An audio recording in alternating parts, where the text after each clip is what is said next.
येथे तुमच्या संदेशाचा मराठी अनुवाद आहे. परमेश्वराने माझ्यावर केलेल्या सर्व उपकारांच्या बदल्यात मी त्याला काय देऊ? गुरुवार 1 जानेवारी 2026. आजच्या सकाळच्या मन्नासाठी मी अनुवाद या पुस्तकातील अध्याय 7 वचन 9 निवडले आहे. म्हणून हे जाणून घ्या की परमेश्वर तुमचा देव हाच देव आहे, तो विश्वासू देव आहे. जे त्याच्यावर प्रीती करतात आणि त्याच्या आज्ञा पाळतात त्यांच्याशी तो 1000 पिढ्यांपर्यंत आपला करार आणि आपली दया राखतो. शुभ सकाळ मित्रांनो. तुम्हाला नवीन वर्षाच्या खूप खूप शुभेच्छा. देवाच्या कृपेने, दयेने, अढळ प्रेमाने आणि पिढ्यानपिढ्या लाभणाऱ्या आशीर्वादाने तुम्ही या वर्षाची सुरुवात करत आहात, हे आनंदाचे आहे. चला आपण या वचनावर मनन करूया. आजच्या सकाळच्या मन्नाचा विषय आहे विश्वासू देव. मोशे इस्रायल लोकांशी बोलत होता, कारण तो स्वतः वचन दिलेल्या देशात प्रवेश करणार नव्हता. देव त्यांच्यासाठी काय होता, देव त्यांच्यासाठी काय करत होता आणि देव त्यांच्यासाठी पुढे काय करणार आहे, याची तो त्यांना आठवण करून देऊन त्यांना समजून घेण्यास मदत करत होता. मित्रांनो, आपण गेल्या वर्षांचा प्रवास संपवून नवीन वर्षात पाऊल ठेवत आहोत. पुढील 365 दिवस कसे असतील किंवा आपले भविष्य काय असेल, याची आपल्याला अजिबात कल्पना नाही.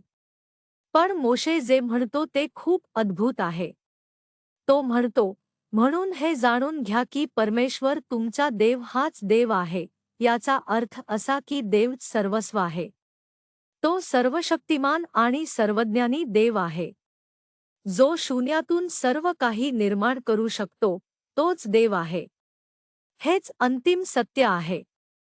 हे जाणून घ्या की तोच देव आहे. आणि आपल्याला हे समजून घेणे आवश्यक आहे की तो देव आपल्यासोबत आहे. ज्याने सर्व काही निर्माण केले, तो देव आपल्या पाठीशी आहे. या नवीन वर्षाची सुरुवात करताना आपण हे लक्षात घेऊया की आपल्याकडे असा देव आहे ज्याला आपला भूतकाळ, वर्तमान आणि भविष्य माहीत आहे. तो देव आपल्यासोबत आहे.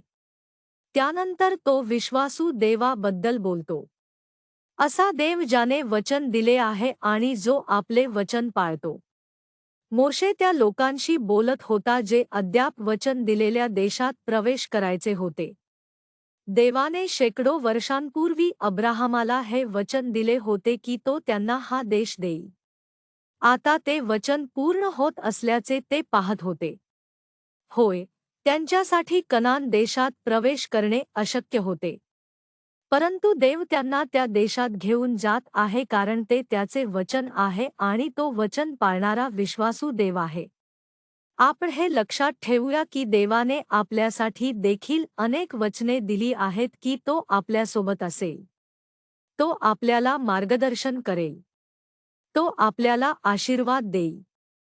तो आपल्याला वर आणेल आणि आपल्याला शेपूट नाही तर डोके करेल. हे वचन लक्षात ठेवूया. आपला देव वचन पाळणारा देव आहे. आणि पुढे तो म्हणतो की जे त्याच्यावर प्रेम करतात आणि त्याच्या आज्ञा पाळतात, त्यांच्यासाठीचे आशीर्वाद केवळ आपल्यासाठीच नाही तर येणाऱ्या 1000 पिढ्यांसाठी आहेत. आपण देवाकडे पाहूया, आपल्या आयुष्याच्या प्रत्येक क्षणी देवाचा अनुभव घेऊया. आपण त्याच्या आज्ञा पाळूया आणि आपल्यासाठी तसेच आपल्या मुलाबाळांसाठी आशीर्वाद प्राप्त करूया. प्रार्थना. दयाळू देवा, स्वर्गीय पित्या, गेल्या सर्व वर्षांसाठी आम्ही तुझे आभार मानतो. या नवीन वर्षाच्या पहिल्या दिवशी आम्ही उभे असताना आम्हाला आशीर्वाद दे, आम्हाला मदत कर, आमच्यासोबत राहा, आम्हाला सामर्थ्य दे आणि आम्हाला अशा उंचीवर ने जिथे तुझे गौरव होईल. ख्रिस्ताच्या नावाने आम्ही प्रार्थना करतो. आमेन.